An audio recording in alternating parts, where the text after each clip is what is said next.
ایک بات بڑی ضروری ہے، وہ میں نے آپ سے ضرور کرنی ہے۔ ایک آیت ہے قرآن پاک کی سورۃ بقرہ پہلا سپارہ آیت نمبر 120۔ اللہ تعالیٰ نے ایک حد بیان کر دی، فرمایا وَلَن تَرْضَىٰ عَنْكَ الْيَهُودُ وَلَا النَّصَارَىٰ حَتَّىٰ تَتَّبِعَ مِلَّتَهُمْ۔ فرمایا یہ یہودی اور عیسائی تم سے ہرگز راضی نہیں ہوں گے۔ یہ قرآن ہے اور سادہ ترجمہ تفسیر کی بھی ضرورت نہیں۔ یہ معاہدے کر لیں، محبت کے وعدے کر لیں، یہ تم سے راضی نہیں ہوں گے۔ کب راضی ہوں گے؟ حتیٰ تتبع ملتہم، یہاں تک کہ تم ان کے دین کی پیروی کرنے لگ جاؤ۔ میرا جب پہلی دفعہ پاسپورٹ بنا تو میں نے سارا پڑھا، کتابیں پڑھنے کا شوق تھا شروع سے۔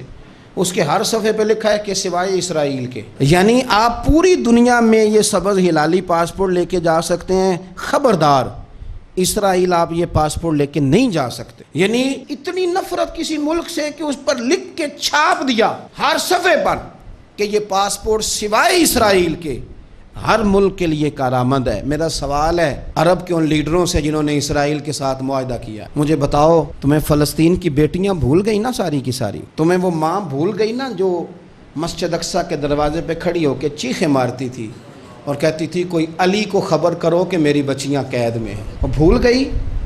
تمہیں وہ بہن بھول گئی نا جس پر شراب کی بوتل انڈیڑتے تھے اسرائیل کے فوجی؟ وہ آپ کو ابھی بھی ویڈیو مل جائے گی، وہ انڈیلتے تھے شراب کی بوتل اور اسے پکڑتے تھے، دست درازی کرتے تھے، اور وہ بیٹی کہتی تھی یا رحمت للعالم۔ بھول گیا تمہیں وہ سارا کچھ؟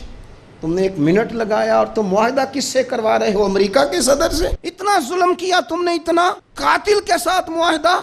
کیا سمجھتے ہو فلسطین والوں کا کوئی والی وارث نہیں؟ سنو، میرے رسول کریم صلی اللہ علیہ وسلم نے فرمایا میرا کوئی مالدار امتی دنیا سے چلا جائے، پیسے جائیدادیں چھوڑ کے جائے تو اس کی اولاد میں بانٹ دینا، لیکن اگر اس کے ذمہ قرضہ ہو تو میرے پاس آ جانا، میں اپنے امتی کا قرض ادا کروں گا۔ جس کا کوئی وارث نہیں ہوتا مدینے والا اس کا وارث ہوتا ہے، میں قرض دوں گا اپنے امتی کا۔ کیا سمجھتے ہو فلسطینی لاوارث ہے؟ صبح قیامت نبی پاک تم سے سوال کریں گے، تمہیں اللہ کے حضور حاضری دینی ہے۔ کیوں نہیں صلح کرتا اسرائیل فلسطین کے ساتھ؟ لبنان کے ساتھ دوستی کیوں نہیں کرتا؟ شام سارا کٹ گیا اسرائیل کی وجہ سے، اور آج تمہیں خیال آیا ان کے ساتھ معاہدہ کرنے کا؟ ہمیں سبق پڑھاتے ہو، خدا سے ڈرو۔ اور پھر اقبال کہتے ہیں مسلمانوں سے مایوس نہ ہونا، حکمرانوں سے زیادہ امیدیں بھی نہ لگانا۔ وہ جو چھوٹے چھوٹے لوگ نکلے تھے نا صحرا سے، بظاہر غریب تھے، بظاہر ان کے پاس مال نہیں تھا، وہ خالد بن ولید جیسے، وہ سعد بن ابی وقاص جیسے، بظاہر ان کے پاس زیادہ اسلحہ نہیں تھا۔ اقبال کہنے لگے مایوس نہ ہونا، یہ نہیں کہنا بن کچھ نہیں سکتا، فرمانے لگے رات میں نے سنا ہے فرشتے آپس میں باتیں کر رہے تھے۔ واہ اقبال، تیرا بھی انداز کتنا نرالا ہے۔ کہنے لگے رات فرشتے آپس میں باتیں کر رہے تھے، میں نے سن لی ہیں۔ بھلا وہ کیا کہہ رہے تھے؟ یہ سارے لوگ نا خالد بن ولید، سعد بن ابی وقاص، یہ صحرا کے رہنے والے تھے، اور اس وقت کی سب سے سپر پاور روما کہلاتی تھی، الٹ پلٹ کے رکھ دی ساری رومی سلطنت۔ تو اقبال کہنے لگے رات فرشتے آپس میں باتیں کر رہے تھے کہ سنا ہے پاکستان کے، ہندوستان کے مسلمان جوان مایوس ہو گئے۔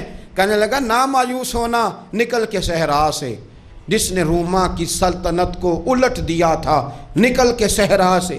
گرمی دیکھو اس شعر کی، ولولہ دیکھو اس مرد کا جو مصور پاکستان ہے، نکل کے صحرا سے جس نے روما کی سلطنت کو الٹ دیا تھا، سنا ہے میں نے یہ قدسیوں سے، وہ شعر پھر ہوشیار ہوگا۔ وہ کل باتیں کر رہے تھے کہ بہت سارے ان میں سے پھر جاگ گئے اور بڑی جلدی وہ بلاک بنائیں گے۔ سنا ہے میں نے یہ قدسیوں سے کہ وہ شعر پھر ہوشیار ہوگا، وہ آئے گا میدان میں، نکلے گا، اور انشاءاللہ یہی چراغ جلے گا تو روشنی ہوگی۔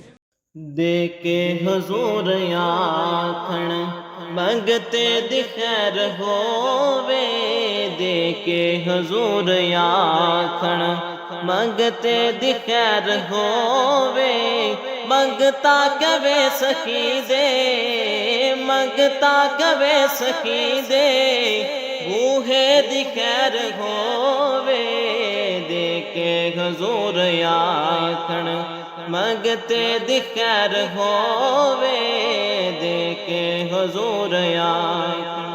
اور جنت بڑی جگہ لگیا جڑی جگہ تے، جنت بڑی جگہ